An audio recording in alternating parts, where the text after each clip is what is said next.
কল্যাণীতে যে পরিমাণ পুজো হয়, কল্যাণী এখন কলকাতাকে টক্কর দিতে পারে। তাই কল্যাণী এখন সমান সমান বলতে পারেন কলকাতা ভার্সেস কল্যাণী, এবং প্রতি বছর কিছু না কিছু নতুন করার চেষ্টা করছে। এই বছরও নতুন কিছু করার চেষ্টা করছে কল্যাণী।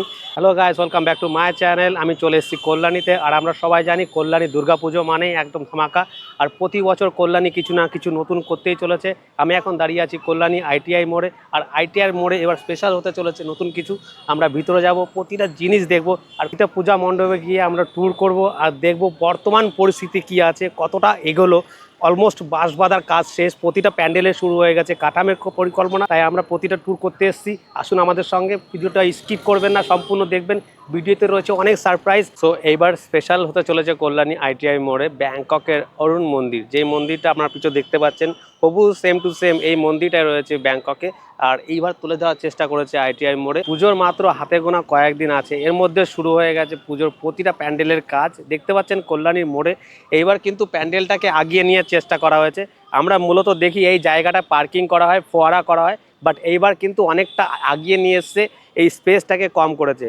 তো এই ইটগুলো যে দেখতে পাচ্ছেন, এইগুলো দিয়ে তৈরি হবে এখানকার যত পার্কিংয়ের মধ্যে থেকে একটা মিডিল রাস্তা। বোথ অফ সাইডে থাকবে গার্ডেনের মধ্যে থাকবে ফোয়ারা। আপনারা দেখতে পাচ্ছেন অলরেডি মাঠের মধ্যে ইট চলে আসে, এই ইট দিয়েই তৈরি হবে মিডিলের রাস্তাটা। আর বেশি দিনের অপেক্ষা নয়, কয়েকদিনের অপেক্ষা, তারপরে পুরো বাংলাবাসী পুরো ভারতবাসীর কাছে এক্সাইটেড, এত এক্সাইটেড আর বেশি দিন নয়। তা আমরা ভিতরে যাব।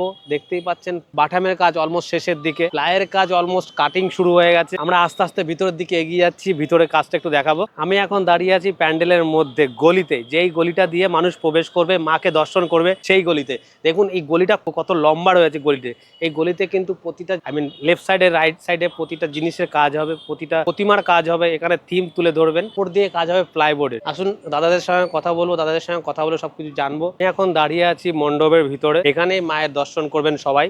আর দেখতেই পাচ্ছেন এখানে বিশাল ঝাড়বাতি যেখানে বসবে, সেই জায়গায় দাঁড়িয়ে আছি। সমস্ত প্লাইবোর্ডের কাজ শুরু হয়ে গেছে, কয়েকদিনের মধ্যে কমপ্লিট হতে চলেছে এই প্লাইবোর্ডের কাজ, এবং ধীরে ধীরে মায়ের যেই জায়গায় বসবে সেই জায়গাটা আমি দেখাবো কি করছে ওখানে, কতটা কাজ এগিয়ে আছে, কতটা কাজ কমপ্লিট হলো। মায়ের মণ্ডপের সামনে যেখানে প্রতিমাকে বসানো হয়, এই একই জায়গায় কিন্তু বসানো হয়। হ্যাঁ, দৈর্ঘ্য প্রস্থ কম হয়, বিকজ এটা হাইট অনুযায়ী। যদি এই বছর কম থাকে তো কম করা হয়, সামনের বছর যদি বড় থাকে তো বড় করা হয়। তো এই বছর আমরা সেই একই জায়গায় দাঁড়িয়ে আছি যেখানে মা থাকেন। আমাদের সামনে রয়েছেন দাদা, প্যান্ডেল ডেকোরেশন করেন। এনাদের সঙ্গে দুটো কথা বলে আমরা জানতে পারবো প্যান্ডেলের বর্তমান পরিস্থিতি কি। সো ফাইনালি আমি দাঁড়িয়ে আছি সেই জায়গায়, মায়ের চরণের নিচে। এই জায়গায় কিন্তু মা থাকেন, আর আমার পাশে আছেন ইঞ্জিনিয়াররা, দাদারা। তারা কতটা কাজ আগাতে পারলো, কতটা কাজ বাকি আছে জিজ্ঞাসা করেন আমাদের হেড মিস্ত্রি ডেকোরেট করছেন। আর আমরা জানবো দাদা আপনার নামটা। আমার নাম অজয় তরফদার। ইনি কিন্তু হেড মিস্ত্রি, এখানকার হেড ডেকোরেটার্স যিনি। আমরা দেখতে পাচ্ছি প্যান্ডেলের প্রচুর কাজ এখনো বাকি আছে। মূলত প্যান্ডেলের যে প্লাইবোর্ডের কাজ সেটা কিন্তু সম্পূর্ণ বাকি। তো আমরা জানি মহলার আগে সমস্ত কাজ কমপ্লিট হয়ে যাওয়ার জন্য উদ্ঘাটন হয়ে যায়। এইবার কি হতে পারবে? এবারও আমাদের মানে প্রাণপণের চেষ্টা আছে, আমরা মহলার মধ্যেই কাজটা কমপ্লিট করব। অনেক কাজই এগুলো আছে, আমরা আগে লাগাতে পারছি না। কমিটি প্রকৃতির দুর্যোগের জন্য তো অবশ্যই অসুবিধা হচ্ছে। অবশ্যই অসুবিধা হচ্ছে, সেই জন্য আমরা রাতটা টাইমটা একটু বাড়িয়ে দিয়েছি, যেন কাজটা যেন তাড়াতাড়ি তুলতে পারি। এইবারে ঠাকুরের আকর্ষণ কিছু বলতে পারবেন আপনি?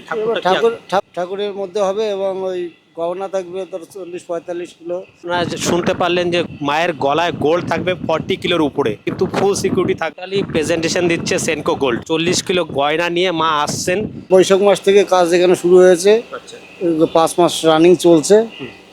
মোটামুটি প্রতিদিন কত মিস্ত্রি কাজ করছে? এখানে 30-35 জন কাজ করছে, বাড়িতে আরো 40 জন, টোটাল আমাদের 70-75 বাইরের থেকে জিনিস নিয়ে আসা হয়, বিকজ এর স্পেসের কমের কারণে, জায়গা কম কারণে। এখানে সব ওখানে তো মানে অনেক কুটির শিল্প যেসব কাজগুলো হচ্ছে, সেখানে বাড়িতে বসেও 40-45 জন লোক কাজ করছে। আচ্ছা, যেন কাজটা সুষ্ঠুভাবে। ডেকোরেটরের নামটা একটু বলুন। আমাদের ডেকোরেটরস মণ্ডপ সজ্জা যে আছেন, সরকার ডেকোরেটরস, উইলিয়াম সরকার, শকুনা বাড়ি। আচ্ছা, প্রতি বছর তো একই ডেকোরেটরস থাকে? একই 18-19 বছর একই ডেকোরেটরস আছে। 18 বছর কন্টিনিউ কিন্তু একই ডেকোরেটরস, এবং প্রতি বছর কিছু না কিছু নতুন করার চেষ্টা করছে। এই বছরের থিমটা কি? প্রত্যেক বছর তো মানে কাজের যে সব থিম করা হয়, এবারে আমাদের একটু চিন্তাভাবনা অন্যরকম।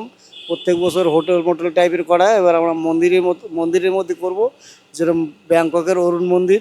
এবারে কাজটা হবে সম্পূর্ণ ঝিনুক, মানে সামুদ্রিক যে ঝিনুক, মুক্তা, তারপরে শামুক, শঙ্খ, এইসব দিয়ে তৈরি হবে। শির মধ্যে যে সমস্ত জিনিস দেখে সমুদ্রের মধ্যে, সেই সমস্ত জিনিস দিয়ে তৈরি হচ্ছে এই প্যান্ডেলটা। এবং ভিতরে রয়েছে অগাধ কাজ, তার সঙ্গে সঙ্গে থাকবে লাইটিং। অবশ্যই মায়ের দর্শন তো অতুলনীয়, সবসময় মায়ের পর্ব কিন্তু সেরা থাকে। কল্যাণীতে কোনো বলার জায়গা রাখে না। স্পেশালি আমরা জানি কল্যাণীর দুর্গাপুজো কলকাতার থেকে এগিয়ে আছে, সবসময় নতুন কিছু করার চেষ্টা করে। এবারও আমরা আশা রাখবো কল্যাণী কলকাতাকে হারিয়ে দেবে এবং কল্যাণী সবাইকে সারপ্রাইজ করবে।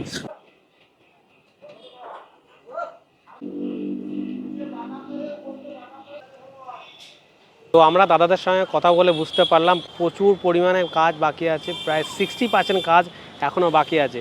আমরা বাইরে এসেছি কাজ দেখানোর জন্য। দেখুন উপরে দেখলে আপনি বুঝতে পারবেন কতটা হাইট, এটার উপরে কিন্তু রয়েছে 36 মিটার। মূলত এটা সিঁড়ি হবে আর সিঁড়ি দিয়ে উপরে চলে যাবে, সিঁড়িটার মধ্যে দিয়ে কিন্তু উপরে উঠবে। অরিজিনাল যে মন্দিরটা আছে কিন্তু এর গায়ে অসংখ্য শঙ্খ, মুক্তা, সমস্ত ধরনের সামুদ্রিক যে সমস্ত জিনিস পাওয়া যায় সেইগুলো দিয়ে তৈরি হতে চলেছে বাইরের দিকে।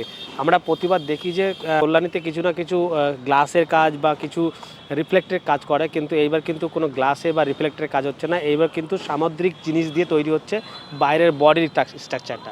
আপনারা বাইরে যেই ফটোটা দেখতে পাচ্ছেন হুবহু সেম টু সেম একই মন্দির তৈরি করা হবে, কিন্তু বাইরের স্ট্রাকচারটা যে তৈরি আছে এটা কিন্তু হালকা সিমেন্টের কাজ। এটা তৈরি হবে বাইরে এখানে সামুদ্রিক জিনিস দিয়ে, যেমন ঝিনুক, মুক্তা, শঙ্খ, এই সমস্ত জিনিস দিয়ে, সামুদ্রিক জিনিস দিয়ে তৈরি হতে চলেছে বাইরের পার্টটা। এবং তার সঙ্গে সঙ্গে দেখে নিন এখানে মেন গেটটা কিন্তু সেম টু সেম একই রাখার চেষ্টা হবে। এটা হচ্ছে মেন গেট, আমরা যেই গেটটা দিয়ে এন্ট্রি করব সেই গেটটা হচ্ছে এইটা। তো অলমোস্ট একই টাইপের করার চেষ্টা করবেন এবং আমরা আশা রাখি এটা পশ্চিমবঙ্গের সবথেকে সর্বশ্রেষ্ঠ পুজো হবে এবং সবাইকে একটা নতুন কিছু উপহার দেওয়ার চেষ্টা করবে।